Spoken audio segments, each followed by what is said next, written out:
Fala pessoal, estamos começando mais um podcast, o primeiro videocast Cachoeira de Macacu. O videocast que busca e descobrir a narrativa contada pelos protagonistas da nossa cidade. E hoje eu estou aqui com o Iago de Bedeu, Iago Siqueira de Souza, né? Muito mais conhecido como Iago de Bedeu. E conta pra gente, começa contando um pouquinho da tua história e de onde surgiu esse Iago de Bedeu. Então, hoje, essa história, né, esse Thiago de Bedeu, né, eu servi na Marinha, fui na Marinha muito novo, né, fiz a prova aos 17 anos, passei, fui para lá com 18, fiquei muito tempo fora da cidade, né, e quando eu volto em 2020, né, para ser candidato, as pessoas muito conheciam meu pai, né, meu pai é muito conhecido, e as pessoas assimilavam, pô, o filho de Bedeu, que ele foi para a Marinha, o filho de Bedeu que foi para a Marinha, o Iago mesmo, ninguém sabia quem era, né? Acabava que eu Entendi. não sabia quem era o Iago, né? Então, quando eu vim a ser candidato, né? Meu pai tem uma história guerreira aí, que foi um guerreiro. Meu pai, nós passamos muita dificuldade na infância e quando não tinha trabalho, meu pai é pintor profissional, muitos anos, e quando não tinha trabalho, vendia pipa. A gente vendia pipa com ele. Quando tinha trabalho, ele tampava e sempre foi assim. Então, as pessoas conhecem muito essa história do meu pai vendendo pipa ali, que era para sustentar a gente, o que tinha. Naquela época, a gente tampava com ele também e com N referência, por ele ser muito conhecido no meio do futebol, no meio de pessoas. Meu pai sempre foi uma pessoa muito social. É assim como eu também, só que as pessoas me conheciam como filho de Bedeu, né? Ah, filho de Bedeu, filho de Bedeu. E quando a gente vem candidato, a gente coloca o Iago de Bedeu, né? Que Uhum, é para dar referência. Saber entendi. de quem que nós estamos falando, né? Porque Iago poderia ter um monte. Mas Iago de Bedeu só tinha eu, né? Bedeu já não é um negócio comum, né? Que é um apelido Já, dele, né? não é um apelido muito comum. E então era mais fácil identificar quem seria esse Iago, né? Que seria o Iago, filho de Bedeu, Uhum, nascido e criado em Cachoeiro de Macacu, é a raiz dessa terra aqui. E foi mais por isso, por conta disso, né? E os entendi. amigos, pô, como é que nós vamos usar? Vamos usar Iago Siqueira, vamos usar Iago Marinheiro, Iago Sargento, aí não dava, né? Aí nada colava. Aí um amigo meu, né, o Jorge, mas do Sapão, falou assim, rapaz, vamos botar Iago de Bedeu, porque todo mundo fala assim, ah, quem é Iago? Filho de Bedeu. Então vamos Uhum. botar aí, botamos. Deu certo pra caramba. Tinha lugares que a gente chegava aí e as pessoas não me conheciam, mas conheciam o nome, né? Não Conheceu? conheço muito seu pai, joguei bola com ele no passado e deu muito Entendi. certo. Isso foi bom. Pô, bacana. É uma estratégia que funciona muito pra cidade, né? Quando, quando eu vim pra Cachoeiras, eu percebi que todo mundo era assim. Era fulano de ciclano. Fulano, ou primo, ou parente, ou amigo. Sempre buscando uma referência um Referência. pouquinho mais antiga ou um pouquinho mais conhecida, né? É um grande exemplo disso que as pessoas, elas, quando ela quer saber onde você mora, por exemplo, você dá referência de um local. Não fala, se Isso. falar o nome da rua, poucas pessoas que são nascidas aqui mesmo conhecem as ruas pelo nome. É verdade. Normalmente aqui em Cachoeiras o pessoal conhece a rua que mora. É, a E rua que só. mora. Aí fala a rua de fulano, fulano mora na rua do bar de tal, rua do mercadinho tal, rua do. Uhum. Aí você se localiza e acha, né? É assim mesmo. É cidade pequena, né? Cidade pequena tem esse padrão, né? Parece que em outros lugares eu já percebi que é assim também. Mas sempre é cidade pequena. É, Cidade grande acaba tendo a necessidade de você saber o nome da rua, porque você não tem uma referência para usar. é, Muitas vezes a gente não conhece. Né? Eu sou do Rio, eu percebia isso. Eu não, pô, eu frequentava ruas que eu andava às vezes 1 quilômetro em volta e eu não conhecia ninguém que morava ali. Então, caraca. assim, no Rio você tem essas questões. Assim, me conta uma coisa, o que te levou da área militar para a política? Por que fazer essa transição de carreira? Rapaz, na verdade eu sempre fui muito envolvido na política, né? Aham. Eu sempre fui apaixonado pela política e por entender que a política ela motiva pessoas e muda vidas e muda realidades, né? Então isso sempre me motivou. Eu tô na política acompanhando a política desde os meus 12 anos de idade, quando eu comecei a ter ideia do que era política e comecei a pesquisar, entender e sempre fui envolvido em campanhas, Uhum. né? E apoiei vários outros candidatos, várias outras pessoas. E eu pegava férias na Marinha fazer campanha com os amigos aqui que eu apoiava, né? Então, assim, sempre gostei muito de estar envolvido por acreditar em algo, né? Uhum. Mas o tempo, né, a falha, eu sou um cara muito trabalhei com máquinas por muito tempo, né? Eu sou maquinista de profissão na Uhum. Marinha, sou mecânico de profissão pela Marinha, mas eu sempre gostei de influenciar pessoas, né? Eu sempre gostei de formar opiniões, de estar próximo.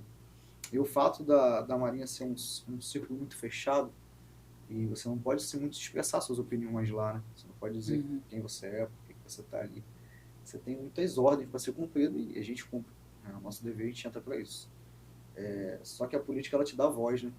E Sim. você consegue defender bandeiras e coisas e pessoas. Você consegue fazer as coisas evoluírem em curto tempo. E Uhum. se a gente deixa de fazer uma escolha exata, a gente também vai regredir por um tempo, né? E eu vi a necessidade de estar na política, né? De não mais só apoiar, porque muito se apoiei, né? E pouco fui ouvido também. Porque, infelizmente, quando as pessoas elas entram na política, elas desejam o seu apoio, elas te contam coisas que elas não vão cumprir e não vão viver depois. E depois elas selam você de acessos. Depois de ganhar, talvez, elas selam você de acessos. Não estou falando de todos não, tá? Estou Entendo. falando de pessoas que eu apoiei no passado, algumas. Né? E você não consegue mais dar suas opiniões que você dava. E aí eu vi necessidade de estar introduzido. Até pro... A política acho que começa muito dentro de casa, com os amigos, com a família, e fala, pô, você tem um potencial.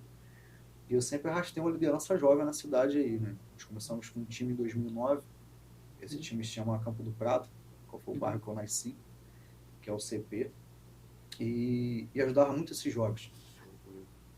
E ali meio que dividindo minha vida entre a Marinha, a família e essa garotada, né? Começamos na época com 6 garotos da rua, né?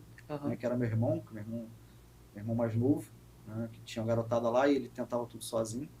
Aí um dia aqueles garotos foram lá em casa pedir patrocínio para ajudar a fazer camisa. Eles eram muito novinhos, tinham 8 anos de idade, entendeu? 8, 9 anos. E aí eu vi que eles estavam pedindo nos comércios patrocínio para fazer camisa. Eu falei, eu vou ajudar essa garotada. E peguei com eles. E estamos juntos até hoje, né? E ali eu fiz nós tivemos muitas ações ali, até pessoais, né? De ajudar dentro do grupo, ajudar as pessoas, ajudar nas necessidades, porque era um grupo de pessoas carentes também, que não tinha muito de onde tirar, e a gente se ajudava ali, de às vezes até comer junto, né? O negócio era... E ali dentro desse grupo eu fui desenvolvendo um desejo maior pela política, e eu não pensava em ser eu o candidato. Uhum. Eu pensava em, através de mim, se envolver na política, através de eu estar envolvido na política, eu pensei que eu poderia trazer benefícios para aquela juventude que ia crescendo, né? Ah, E não se via muito na cidade na época, não se via muita oportunidade, não se via muito. E essa divisão de tempo entre a Marinha, a família e o futebol ali, que era um lazer mais fundamentado, né? Que ajudamos muitos adolescentes daquela época a não ir para o caminho errado. Chegamos até a ter mais de 100 jovens junto com a gente. Era um grupo caraca. maneiro, Um gente grupo grande. muito grande. A gente tem Aham. fotos aí. Na época o negócio viralizou tanto que fazia adesivo para celular, fazia corte no cabelo, escrito CP, né? Que virou a marca, né? Que abreviava, virou naquela época a abreviação, hashtag alguma coisa. Sei. Hashtag CP, fizemos camisa para torcida, a gente fazia aquele churrascão ali, e sempre envolvido com essa garotada, e nunca vi muito perspectiva para a juventude. Eu comecei a me envolver na política por isso, né? Então a minha transição da Marinha para a política foi dada a eu estar vendo uma necessidade gigante dentro do município com a juventude de estar abrindo portas, né? E abrindo portas da educação ao alimento que chega na mesa, né? Uhum. Então, a minha primeira motivação foi essa, com aquela juventude. Hoje, a gente trabalhando dentro do município, vendo mais outras coisas, temos muito mais outras motivações. Mas a minha motivação inicial em 2020 foi essa. E estou com eles até hoje. A gente Que está maneiro. junto até hoje, desde 2009. O grupo é até muito maior hoje, né? Só não tem mais aquele movimento, porque aquilo foi um calor. Mas a garotada fica tudo Tudo próximo ali. próximo e conectado ainda. Você já ajudou algumas pessoas a tirar título, não já? Tirar o título de eleitor, a ter esse primeiro contato com a política, né? Sim, inclusive eu tirei meu título de eleitor com 16 anos de idade, Aham. por desejo próprio, né? Porque eu estava desde os 12 envolvido na política. E ali eu já tinha um grupo de amigos, Uhum. né? Que caminhava comigo, né? Sempre tive aquela liderança ali um grupo de amigos ali. E naquela época nós tiramos 23 títulos de eleitores. Caraca. Todos juntamos, todo mundo, Que vamos legal. tirar título, vamos tirar título. E aí eu motivava eles assim, ó, nós vamos tentar mudar alguma coisa. Vamos Uhum. tentar mudar a nossa realidade aqui, sempre muito carente, mas falei, ó, vamos tentar mudar a nossa realidade aqui com o nosso título. Fomos enganados algumas vezes, mas faz parte. Faz parte. É parte do processo, né? Parte do do processo do entendimento e do conhecimento de política. A gente vai dando umas tropeçadas até a gente conseguir filtrar quem são as pessoas ideais, quem são as pessoas certas para estarem ali realmente envolvidas com essa questão política. Hoje, inclusive, eu vejo uma outra importância do jovem tirar título. Uhum. Naquela época era uma motivação, porque eu tinha 16 anos, não estava aprendendo o caminho. Hoje que eu conheço o caminho, eu vejo que esse é o único momento em que o cara mais rico do mundo e o cara mais pobre ele tem a mesma voz. Né? Sim. O presidente da República hoje e o cara mais humilde que você conhecer, ele tem o mesmo significado quando ele vai para a urna. Então ali é a hora de expressar que realmente. Então eu tenho até batido muito nessa tecla, né? Valorize, né? Valorize esse momento. Vai consciente para esse momento. Não deixe de ser levado por coisas ou por vozes que vão te levar a lugares ruins. É como eu falei no começo, vira um retrocesso. Se você escolhe errado hoje, são 4 anos de retrocesso. Se você escolhe certo, são 4 anos de avanço. E a gente precisa avançar muito, né? Cachoeira do Macacu é uma cidade pequena, que eu amo demais. Escolhi essa cidade para viver desde que eu nasci. Quando eu acordei, eu também tive opções de sair daqui, não quis. Sim.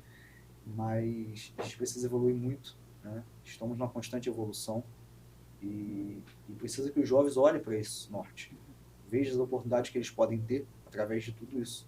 Não assim, do momento, entendeu? Sim. Mas o quanto esse campo ele pode abrir. Então é importante mesmo aos seus 16 anos, você tirar seu título pela primeira vez, e você exercer seu papel de cidadão, ir para a urna, né, fazer o seu papel e escolher com consciência. Porque eu acho que dessa forma a gente pode mudar alguma coisa.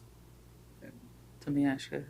Eu acho que o caminho que nós, que somos cidadãos, que não são candidatos, né, de mudar alguma coisa é política, porque tudo é política hoje. Isso. Hoje, isso que a gente está fazendo é política. Para você manter uma empresa aberta, tem política envolvida. Para você ter um emprego, tem política envolvida, porque tem incentivos, tem movimentos. Então, tudo envolve a política. E é uma das coisas que eu venho incentivando também muito, que os jovens tirem os seus próprios títulos. É uma coisa que eu também, sempre que eu vejo alguém que não tem, ou alguém que está querendo se abster de votar já está comentando sobre isso, eu falo, cara, vai lá no meu podcast, assiste todos os caras que são candidatos, que são pré-candidatos, ou que estão hoje no governo, para você ter o teu próprio filtro de, poxa, isso aqui é certo, isso aqui é errado, isso aqui eu gostei, isso aqui eu não gostei, e vai se ajustando até você achar o mais ideal possível, dentro dos seus padrões, dos seus valores. E você falou uma coisa importante. Podem roubar e retirar qualquer coisa de você, menos o conhecimento. Tá? Quando você tem o conhecimento, ele vai lá na sua página e olha, vou ver quem é o fulano, vou ver quem é o Igor. Por que o Igor faz isso? Qual o fundamento do Igor? De onde o Igor vem? Quem é o pai do Igor? De onde é a estrutura do Igor? Por que o Igor hoje faz um podcast? Qual foi a alimentação que ele teve lá atrás, na mente dele, no coração, que hoje ele faz um podcast? Hoje ele se apresenta diante do microfone, de uma câmera, com leveza, com tranquilidade. O que motivou o Igor a ser isso? Então as pessoas elas começam a te admirar. Porque ela vai adquirir de você um conhecimento. Ela vai estar aqui e isso ninguém rouba dela. Então, se as pessoas elas buscarem esse conhecimento, elas com certeza farão boas escolhas, né? Porque lá a cadeira ela vai ser composta. Né? Hoje nossa Câmara ela é composta por 15 pessoas. E a gente, querendo ou não, será ocupada pelas 15 pessoas. E tem uma frase que um amigo fala e eu gosto muito, para que o mal prevaleça, basta que o bem não faça nada.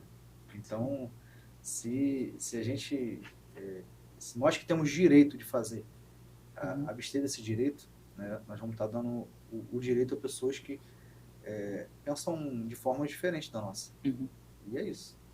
Exato. A abstenção nesses casos vão permitir que façam o que você quiser. Tem um vídeo que é muito bacana, se não me engano, do Burger King, que eles deixam a pessoa votar e a pessoa tem a opção de votar branco. Né? Então, a pessoa tem a opção de votar branco ou votar nulo. Aí, o lanche dela vem de acordo com a escolha que não é dela.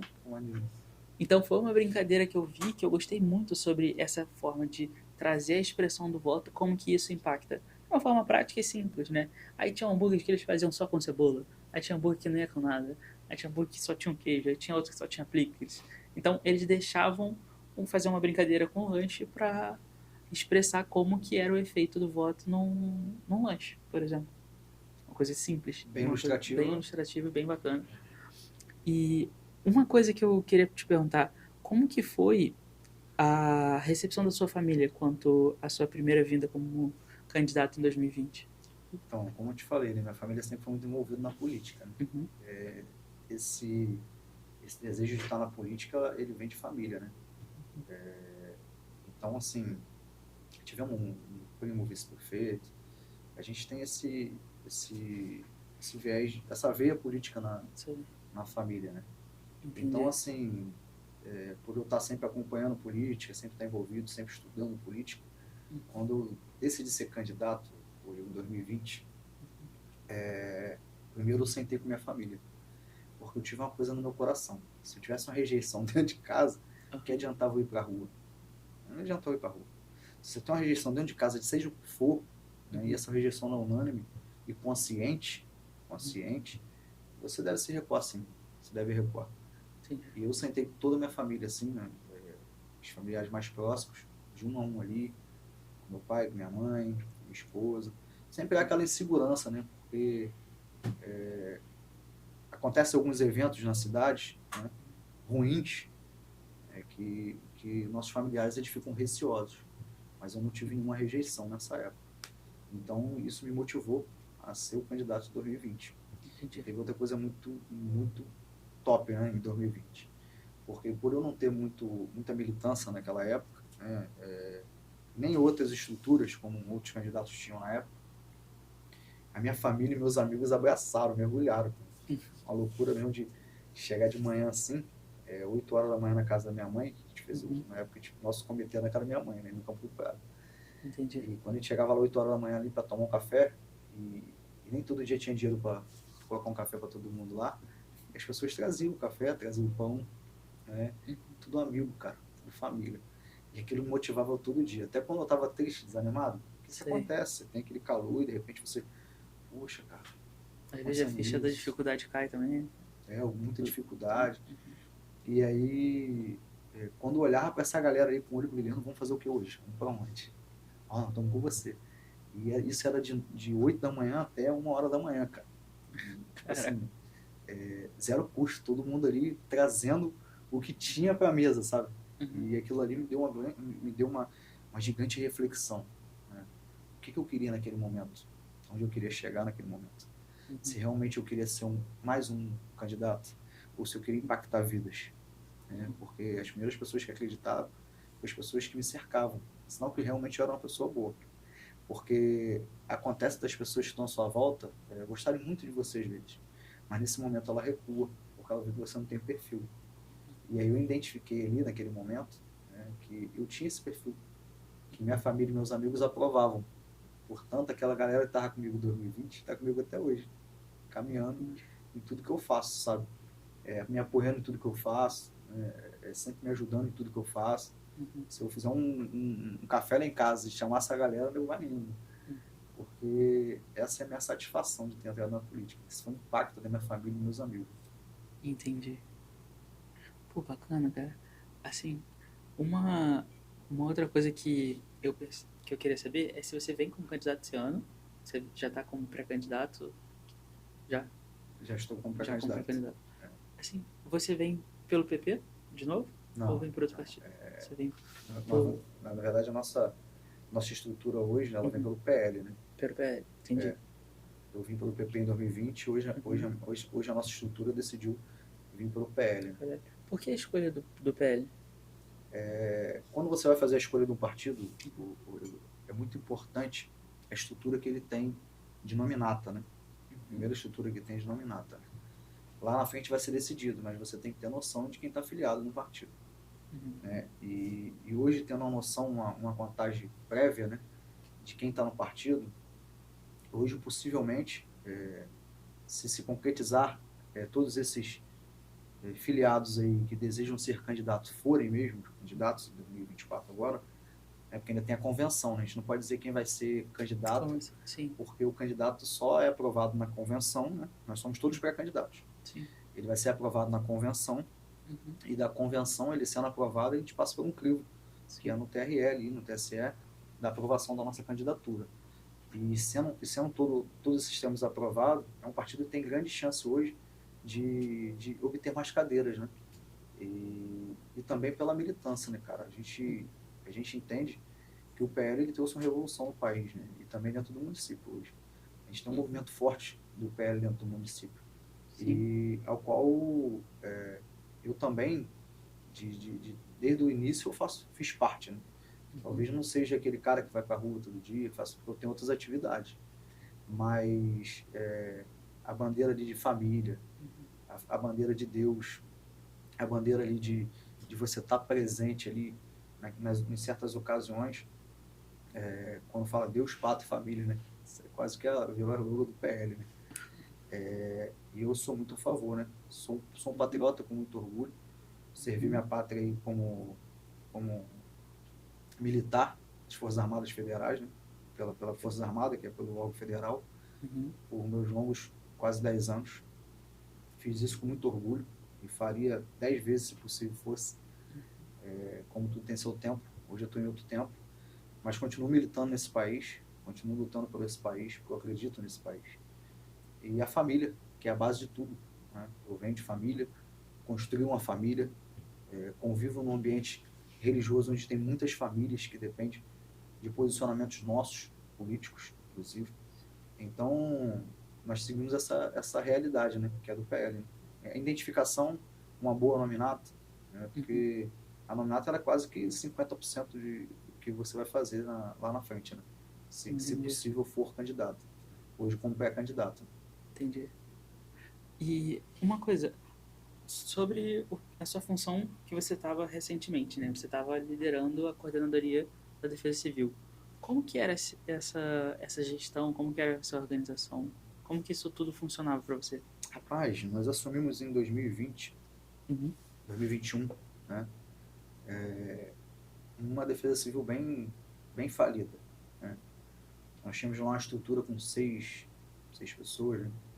Né? Quando o prefeito ele me chama para essa missão, né? A família não me chama para essa missão, e ele fala assim: olha, nós estamos com o município quebrado, né?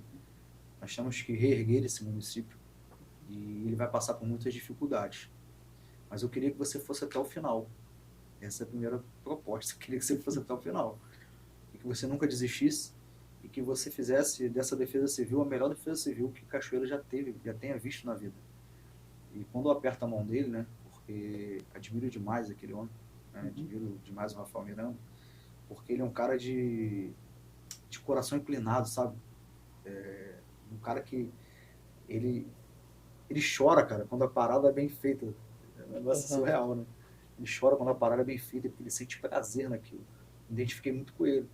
E quando ele pede para a Defesa Civil ser bem tocada, né? Fazer com excelência, eu aceito esse desafio, né? De uhum, fazer com excelência e de dar uma boa resposta.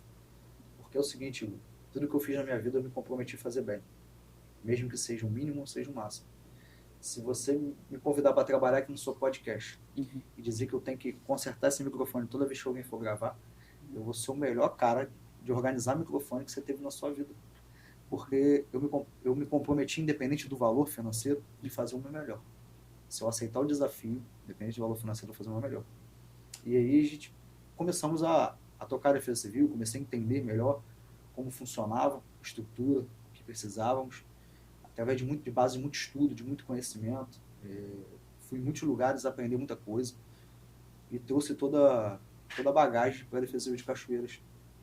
E graças ao entendimento também do uhum, prefeito de me ouvir todas as vezes que eu fui até ele levar alguma pauta, e dentro da realidade também, né? Porque eu sou um sonhador, né? Tinha hora que eu levava as coisas muito lá em cima, né? uhum, Eu falei, eu queria até fazer, mas o nosso orçamento hoje não dá. entendi. E com todo o apoio do governo, né? Com todo o apoio do prefeito Rafael Miranda, com o apoio da Defesa Civil, dos agentes comprometidos que tivemos lá, que temos lá até hoje, né? Que eu tive que me afastar aí de ser exonerado, mas que nós temos lá até hoje. Os secretários hoje, são pessoas que estão envolvidas demais com a cidade. Hoje você conhece o secretário tudo pelo nome, cara. Sim. Isso aí é uma honra. São tudo cachoeirense, pô. Isso é uma honra. E eles fazem com amor. E a Defesa Civil, por ela ser um órgão de ajuda mútua, né, a Defesa Civil ela depende de muitos pilares para funcionar. Ela depende de uma boa gestão do governo, do prefeito. Ela depende de composição de secretários, porque, por exemplo, caiu uma barreira ali. Tivemos deslizamento de massa ali. E nós precisamos remover. Nós não temos máquina. Né? Quem tem máquina é a Secretaria de Obra. Então tem que ter essa boa parceria com as outras secretarias. Desde a administrativa até a executiva, até que estão ali na rua executando. E houve-se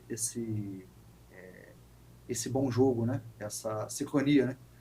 Nós trabalhamos bem sincronizados, tanto com o corpo da Defesa Civil, com as pessoas que ali estavam, que no começo entenderam a dificuldade, e com o tempo as coisas foram melhorando, porque a nossa garra, a nossa vantagem, ela foi notória pela população. A população notou o nosso desenvolvimento, notou nossa raça, nossa força. Então a frase que eu segui ela na risca durante esses anos que eu tive lá, né? Quando não der no talento, nós vamos na força. E fomos na força. Às vezes no talento não dava, né? Às vezes no conhecimento só não dava. Fomos na raça, fomos na força. E hoje nós temos um legado. Né? Hoje deixamos um legado. Fiz até um vídeo de agradecimento aí ao prefeito também, por ele ter me dado essa oportunidade de aparecer para a população, de mostrar que eu era capaz, de mostrar que mesmo pela minha pouca idade, eu poderia ter trago uma bagagem de experiência e trouxe. Eu dei tudo que eu podia, tudo de mim. Eu fiz o meu melhor cada segundo que eu estive ali. E fui reconhecido por ele também. E hoje reconheço essa excelente gestão que ele tem feito. E é por isso que Cachoeira tem evoluído tanto. E é uma das motivações hoje também de eu estar como pré-candidato. Porque estar como pré-candidato hoje, olhando essa excelente gestão que o nosso prefeito Rafael Miranda tem feito, eu tenho um grande desejo de poder ajudar ele a conduzir essa cidade da melhor forma possível. Porque nós temos muito para evoluir, mas a evolução ela começa hoje. Não existe evolução do dia para a noite. É uma evolução, é tempo. E ele entende esse tempo. Ele entende que isso pode ser feito. Então, parte do sucesso da Defesa Civil é atribuído a todas essas pessoas que tiveram no coletivo, né? Porque a Defesa Civil funciona no coletivo. Os voluntários, importante falar, que foram pessoas que, de forma gratuita, 0800, ia para lá, filho, até sem comer nada mesmo, que a gente não tinha muito a oferecer naquele momento, na hora do fogo cruzado, mas ficaram ali até o fim, foram com a gente. Sabe, existe N coisas na Defesa Civil que eu me encantei, me apaixonei. E eu sempre gostei de ajudar muitas pessoas. O fato de eu ter a oportunidade de ajudar muitas pessoas me fez realizar dentro da Defesa Civil. Né? Mesmo que às vezes a gente não consiga ajudar como queríamos. Às vezes nosso desejo é fazer muito mais, entregar muito mais, tal, mas existe uma evolução. Então existe um momento que você tem que respeitar esse momento. A própria Bíblia ela diz em Eclesiastes 3 que é tempo para todas as coisas. E eu entendi o tempo e o momento. E uma grande resposta disso, foi o último desastre. Nós tínhamos uma defesa civil preparada. Esse foi a cereja do bolo. Porque naquele momento a defesa civil estava pronta. Por algo que a gente não imaginava que acontecesse. Entendeu? A gente não esperava. E foi isso. Tanto. E como que é o lado emocional disso? O lado emocional de você tratar com desastres, com problemas assim, que muitas vezes você tem, como a gente teve nos últimos desastres, muitas pessoas passando necessidade, precisando de ajuda. Como que regula isso? Como que você sempre regulou isso? Igor, a gente, quando se propõe ser militar, a gente é preparado para uma guerra, né? A gente se prepara literalmente para a guerra. No nosso curso de formação, a gente passa coisa lá dentro que nos prepara para uma guerra, né? E por mais que seja um momento muito delicado, quando você depara com um desastre, se depara com um idoso tendo que tirar aquele idoso de casa, quando nós deparamos, com cadeirantes, acamados, tendo que tirar essas pessoas de casa, e você vê o desespero e a lágrima no olhar daquelas pessoas. Eu, como ser humano, sentir muita dor das pessoas na ponta, né? Mas você tem que engolir o choro, né? Você é o gestor do desastre. Você é o cara, mano, que chegou ali pra salvar. As pessoas olham pra você naquele momento, tipo assim, cara, chegou que vai me tirar desse desespero. E se você deixar se levar por isso, né, você não faz nada. Então, assim, você controlar o emocional não é fácil, né, nesse momento. Mas é engolir o choro, literalmente, né? Olhar para aquela situação, engolir o choro e entender que tem mais pessoas precisando de você. E você fazer tudo o que você pode naquele momento, tudo que cabe a você fazer naquele momento e seguir. E seguir e dar todos os amparos legais também pós aquilo dali. Né? Porque o impacto maior é o pós-desastre. Né? O desastre é o calor da emoção. O pós-desastre é o impacto maior.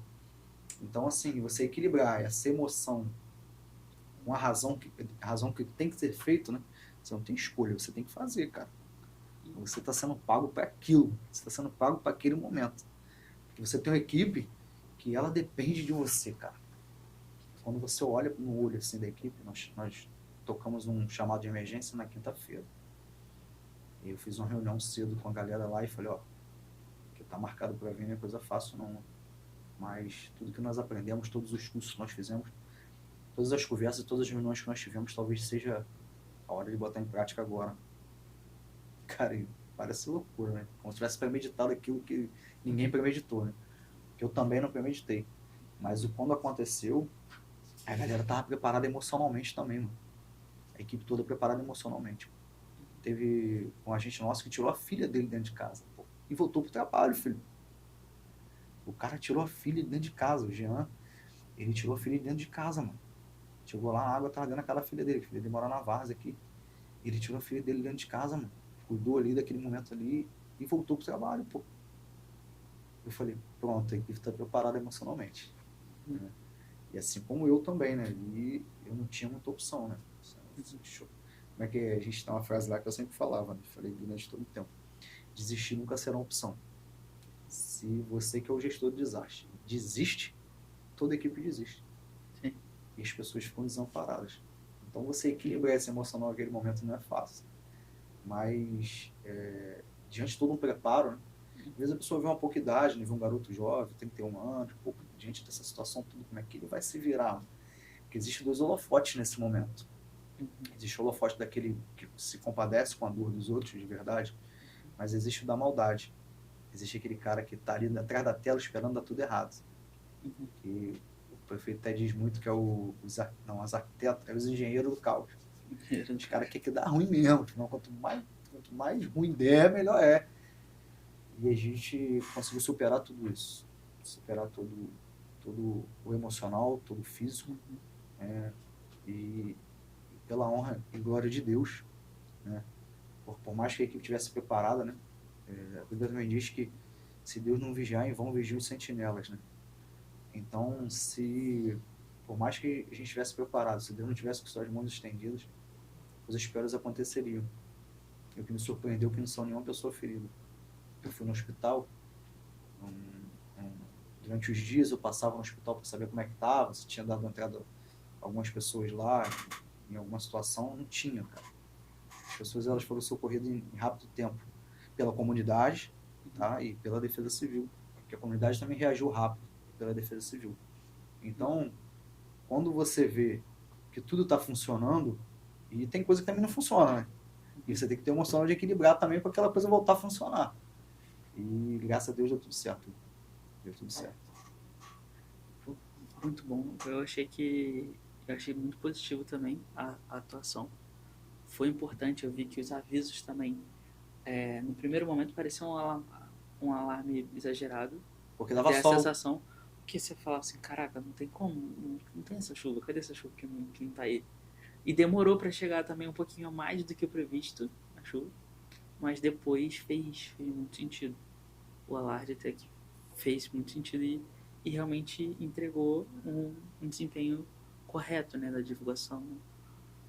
E uma outra coisa que eu queria voltar um pouquinho no assunto, que você estava falando que tudo tem seu momento. Você lembra que você me contou uma história de R$ 1 que você juntava todo dia? Cara. Cara, conta essa história de novo. Isso é incrível, né?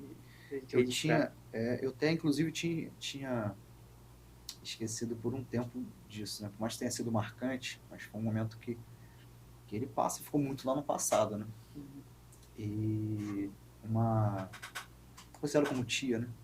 Uma tia minha, ela é uma amiga nossa da família, eu considero como tia, que eu, desde criança, convivi com ela. Ela me lembrou disso, né? Eu, quando criança, eu fazia favor para as pessoas, porque a sua condição de vida não era legal, então eu fazia favor de ir no mercado, principalmente meu avô. Meu avô gostava de motivar isso. Fruto também de muita coisa que eu vivi na minha vida no passado e no presente que eu vivo hoje, muitos ensinamentos que meu avô me deu, né? E quem me ensinou foi ele. Falou, ó, filho, quem come guarda, come duas vezes. Ele sempre falou essa frase. Eu guardava essa frase. Então, tudo que eu fazia para as pessoas, eu pedia R$ 1 para fazer. Uhum. E esse R$ 1 eu guardava todos os dias, né? Eu tinha uma missão de fazer pelo menos uma coisa para alguém durante um dia, pagar R$ 1.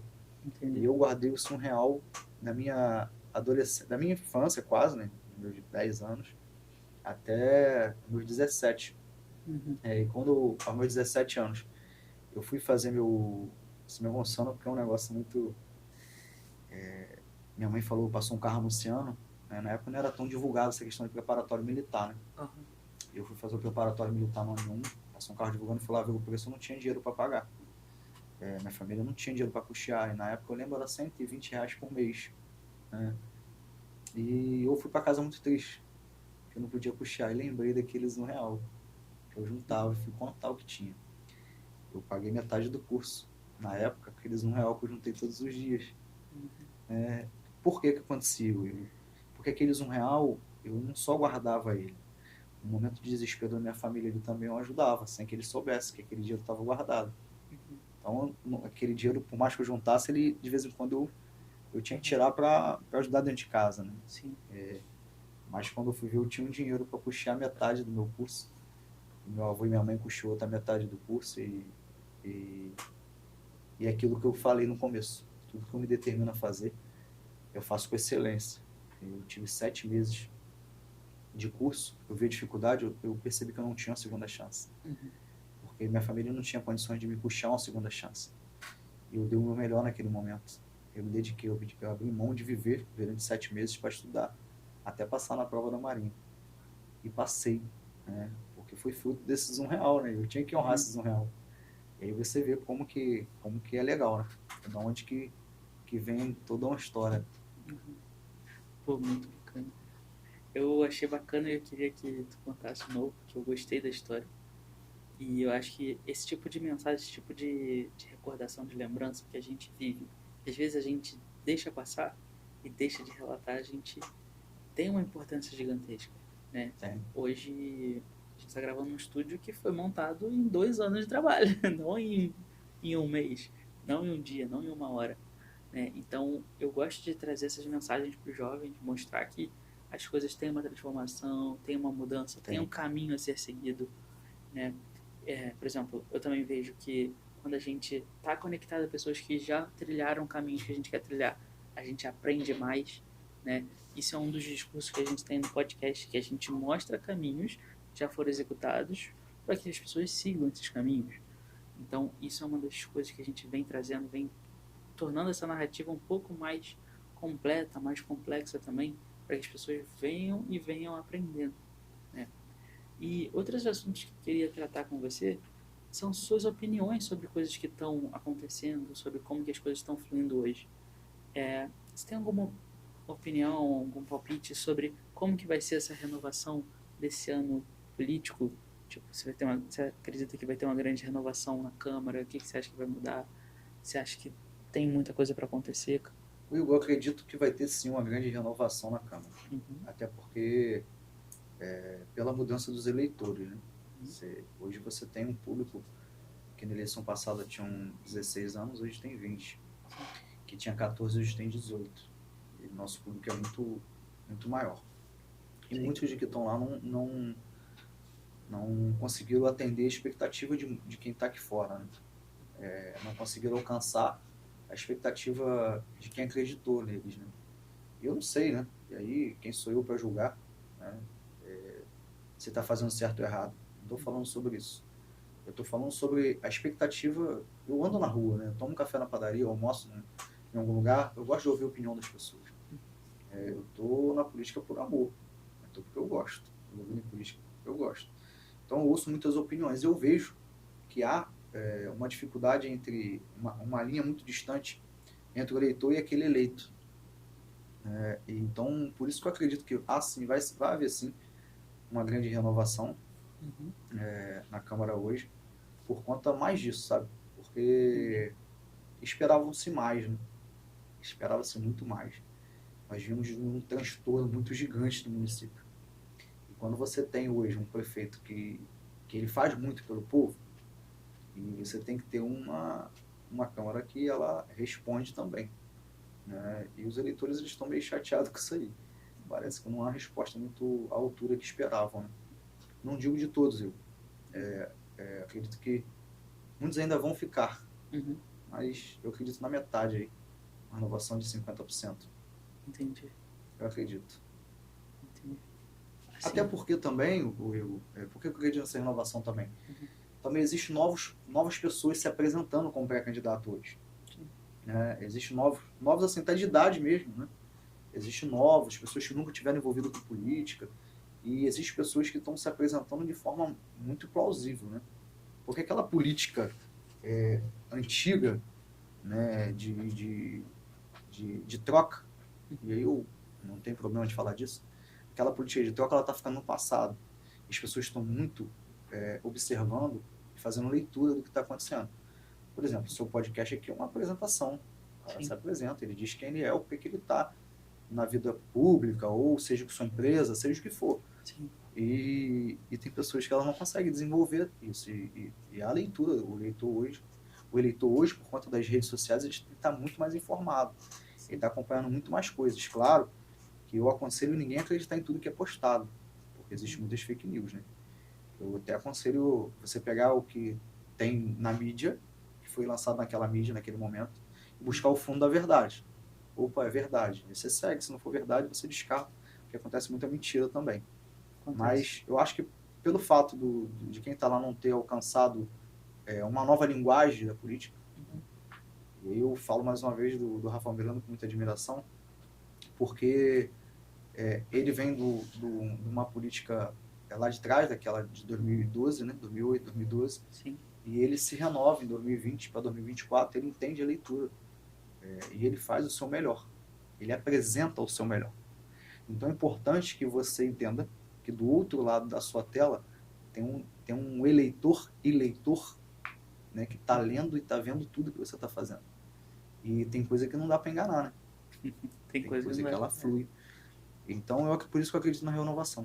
Eu acredito de verdade. Porque tem gente pedindo passagem, né? É um caminhão a 80 por hora, uma Ferrari pedindo passagem. Uma hora vai passar, filho. E alguém tem que...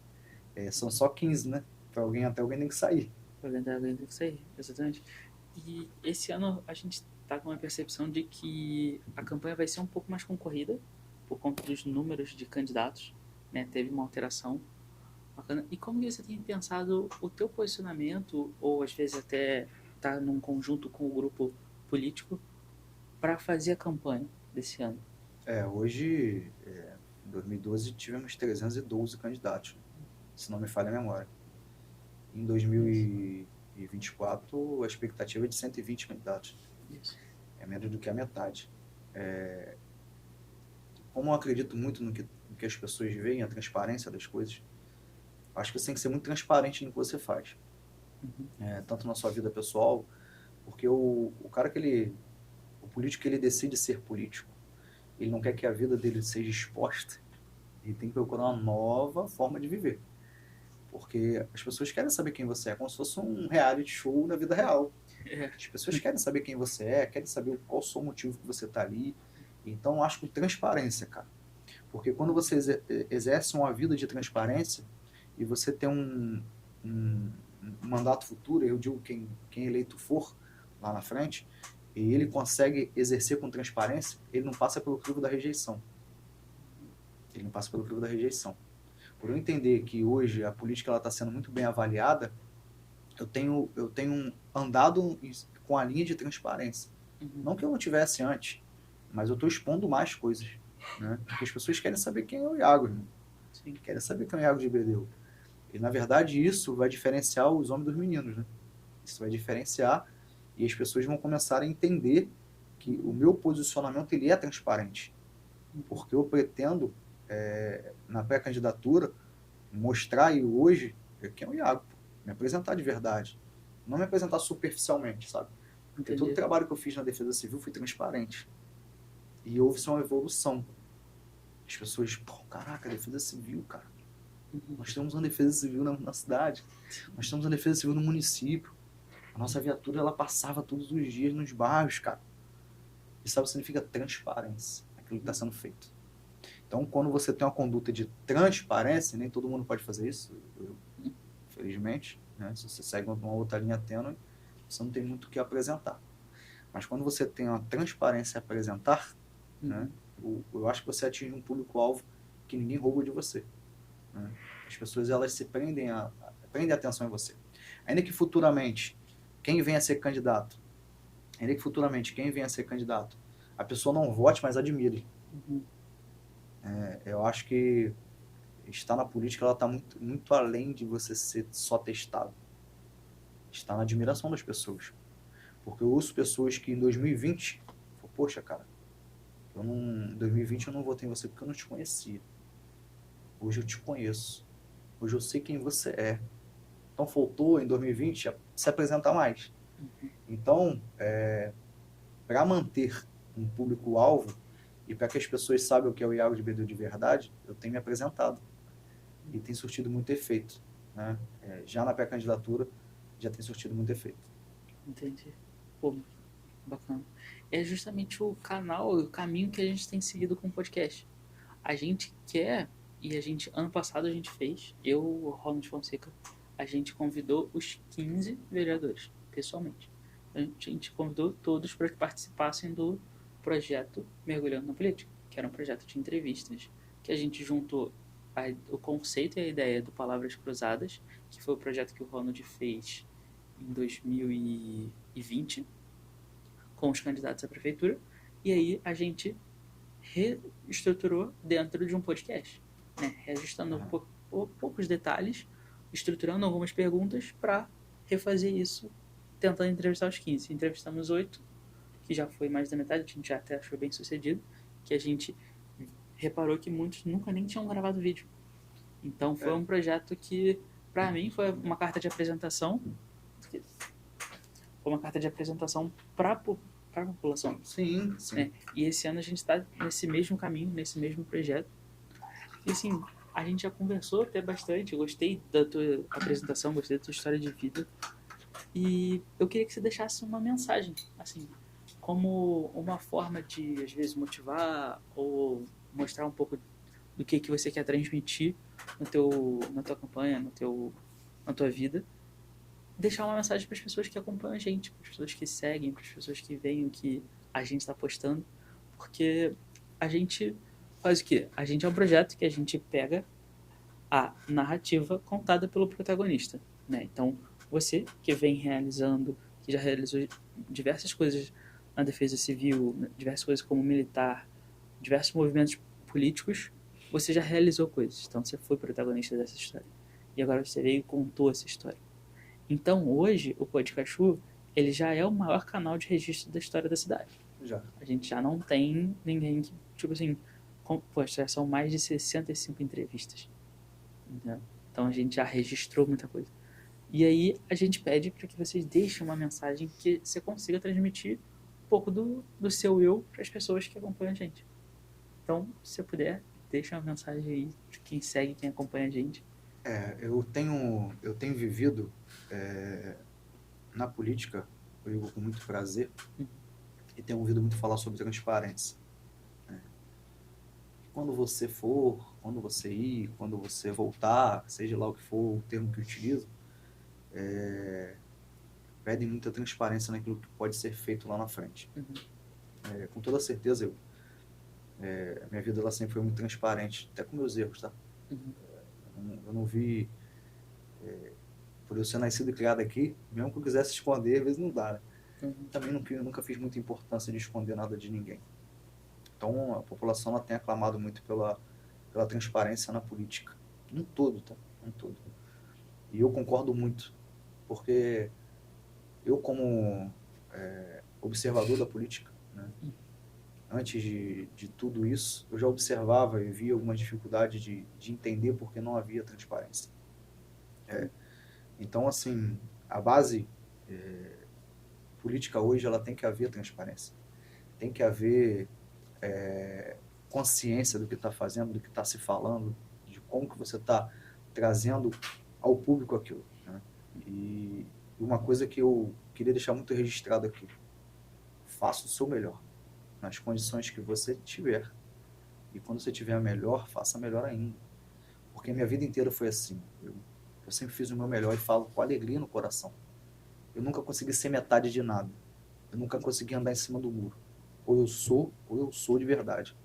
Se eu sou um pai, eu tento ser o melhor pai que eu puder na minha vida. Meus filhos podem reclamar no futuro? Tudo bem. Mas eu vou ser o melhor que eu puder. Se eu sou um marido, eu vou tentar ser o melhor marido que eu puder na minha vida. Eu vou dar o meu melhor. Então, tudo que eu faço na minha vida, eu dou o meu melhor. Quando eu recebi a proposta de estar à frente da Defesa Civil, eu fiz o melhor que eu pude. Quando eu fui militar, eu fui o melhor militar que eu pude. Eu não estou dizendo que eu fui o melhor, não. Na seletividade de pessoas, de ranking, não. Estou dizendo que eu fiz o meu melhor. A minha luta diária é comigo mesmo. Eu não disputo força com ninguém, nem espaço com ninguém. Porque eu acredito que na cadeira que você está sentado, ela já tem um nome. E ninguém pode roubar essa cadeira de você, porque ela já tem um nome. Então, todas as vezes que eu vou para algum lugar, eu nunca dei uma rasteira em ninguém, eu nunca passei por cima de ninguém, eu nunca atravessei ninguém, sempre respeitei o espaço, respeitei a hierarquia, e isso me fez ser quem eu sou hoje. Eu ocupo os meus espaços, eu ocupo os meus lugares. E quando eu ocupar esses lugares, seja onde eu for, na minha vida inteira daqui para frente, eu sempre vou fazer com excelência. Eu sempre vou fazer o melhor que eu puder. E quando eu achar que eu preciso melhorar, eu vou melhorar de novo. E outra, ouvir. Deus deu pra gente 2 ouvidos e uma boca. As pessoas estão carentes de estar ouvindo a gente. E as pessoas estão carentes que a gente ouça elas. Muito tem se falado na política. As pessoas falam muito. Mas e quem tá lá do outro lado quer falar também, cara. Deixa as pessoas falarem. Eu tenho uma cultura, né? Se a gente fizer uma reunião aqui, eu só falo depois que você me der a voz. Eu levanto minha mão e espero você falar. Se você não deixar eu falar, eu acho minha mão e fico quieto até o final da reunião. Eu não falo mais. Eu entendi que você não quer deixar eu falar. Mas eu gosto mais de ouvir do que de falar. Apesar de eu gostar de falar, mas eu gosto de ouvir as pessoas. Ouvir opiniões. E, inclusive, exerci dentro da Defesa Civil. E sou muito grato por isso. Que lá, cada um teve a sua opinião a dar. Cada um evoluiu junto com a Defesa Civil de alguma forma, porque cada um deu um palpite de como podia ser. Quando algo estava saindo mais ou menos, alguém dava uma opinião, eu achava legal, nós tocávamos com aquela opinião. Não é uma liderança de, do jeito que eu quero, do jeito que vai ser, no negativo. Quem trabalhou lá comigo sabe. Fazia reuniões e falava, por favor, levanta a mão quem tem uma opinião a dar aí. Levanta a mão quem tem uma opinião a dar. Ó, nós estamos com um projeto tal, a estrutura do projeto vai ser esse. Defesa Civil nas escolas. Lançamos um projeto, olha, a estrutura do projeto vai ser esse. Alguém quer dar alguma opinião, alguém quer mudar alguma coisa? Olha, eu acho melhor assim, nós pegamos as plausíveis, encaixamos no projeto e lançamos. E foi um sucesso. Então, eu jamais vou deixar de fazer o meu melhor. Ainda que seja difícil, ainda que doa, porque dizem que não é fácil. E se fosse fácil, era para todo mundo. É por isso que existe uma seleção. É por isso que existe uma escolha. É por isso que existe uma seletividade. Porque não é para todo mundo. Faz parte do jogo. Mas uma coisa que eu posso garantir do Iago de Bedeu, do Iago Siqueira, do Iago pai de família, do Iago do que for na vida. Fazer o meu melhor todos os dias. Para que eu nunca me arrependa de ter deixado de fazer uma coisa que se quer. Porque quando você faz o seu melhor, seja no seu podcast, seja na sua casa, seja arrumando a casa, você nunca vai deitar no seu travesseiro com a cabeça pesada, achando que você poderia ter feito melhor. Alguma coisa pode até sair como você não quer. Mas você vai pensar assim, cara, eu fiz o meu melhor, mano. Deu errado, mas eu fiz o meu melhor. Não foi do meu jeito, mas eu fiz o meu melhor, pô. Você tem que dormir com isso. As pessoas têm que dormir com isso. No seu trabalho, no seu dia a dia. Se eu sou um professor, cara, seja o melhor professor que você puder, cara.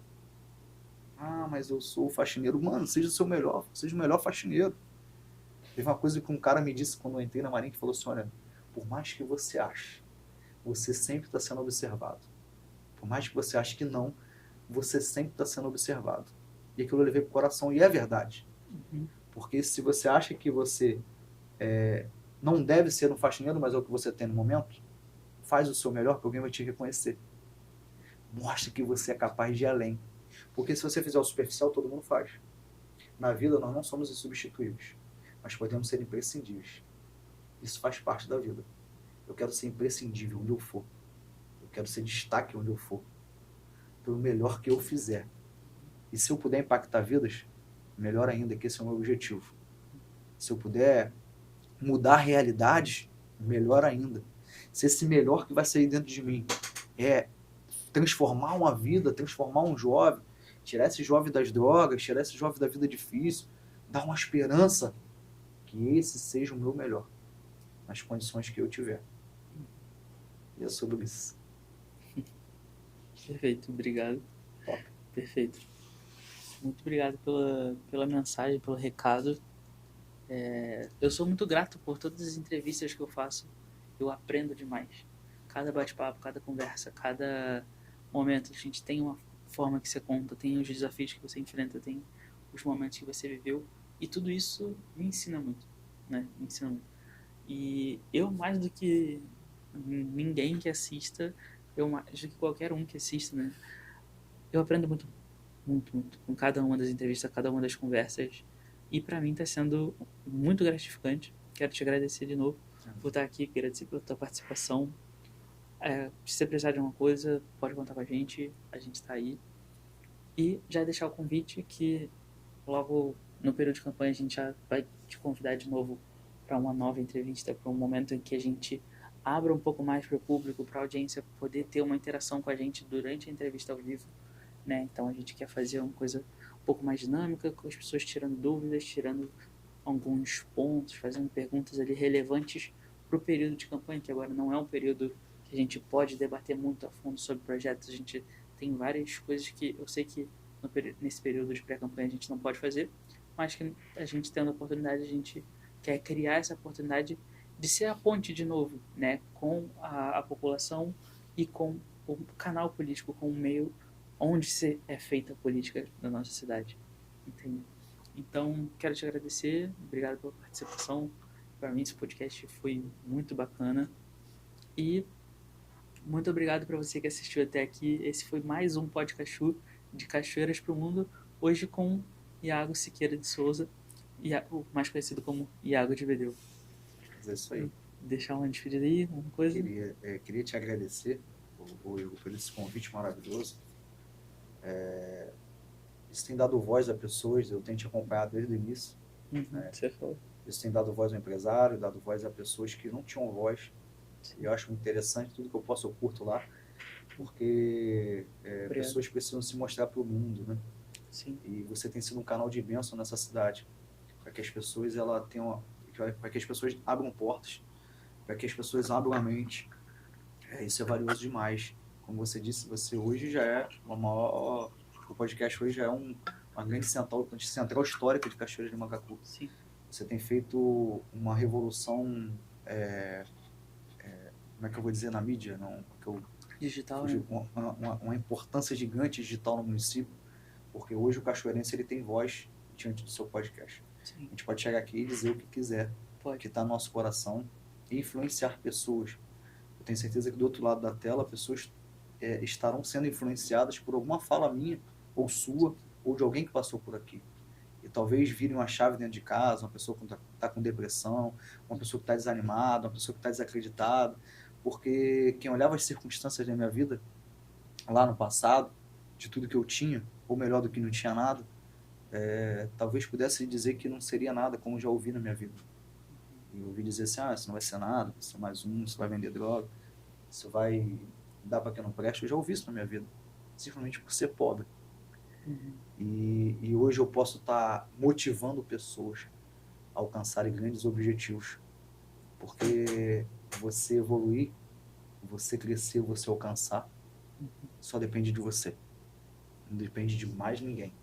Você tem dado voz às pessoas que possam nos ouvir e que nossas histórias elas possam ser contadas e que, em nome de Jesus, elas impactam pessoas de uma força tão tremenda que faça elas levantarem, assim como Ezequiel fez lá no Vale dos Ossos Secos, diante de que Deus mandou, né, que ele profetizasse sobre aquele vale, e os ossos secos se levantavam e criava nervos, peles.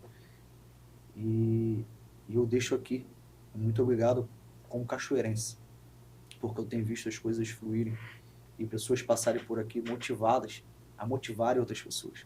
Isso só está sendo possível porque alguém lá atrás, em 2 anos, né, que você falou, 2 anos atrás. colocou no coração, juntou com mais um monte de doido, né, que tem que ter doido. Tem que ter doido junto. Tem que ter doido que acredita. Tem que ter Com doido mais um junto. monte de doido que tem te privilegiado, tem caminhado com você, e você tem sido referência também no município. Continue assim, que eu queria deixar registrado uma frase que eu carrego para minha vida. Na vida ela é eterna, a vida ela é eterno plantio. Porque no plantio você planta exatamente o que você quer. Mas a vida também é uma eterna colheita. Só que na colheita você colhe o que plantou. Já não mais o que você quer colher. Hoje você tem plantado o bem. Você vai colher o bem. As pessoas que estão plantando o bem vão colher o bem. E aí, recíproco pro mal também. Sim. E é isso aí. Muito obrigado. Obrigado. Valeu. Valeu. Bom demais. Até a próxima. Valeu.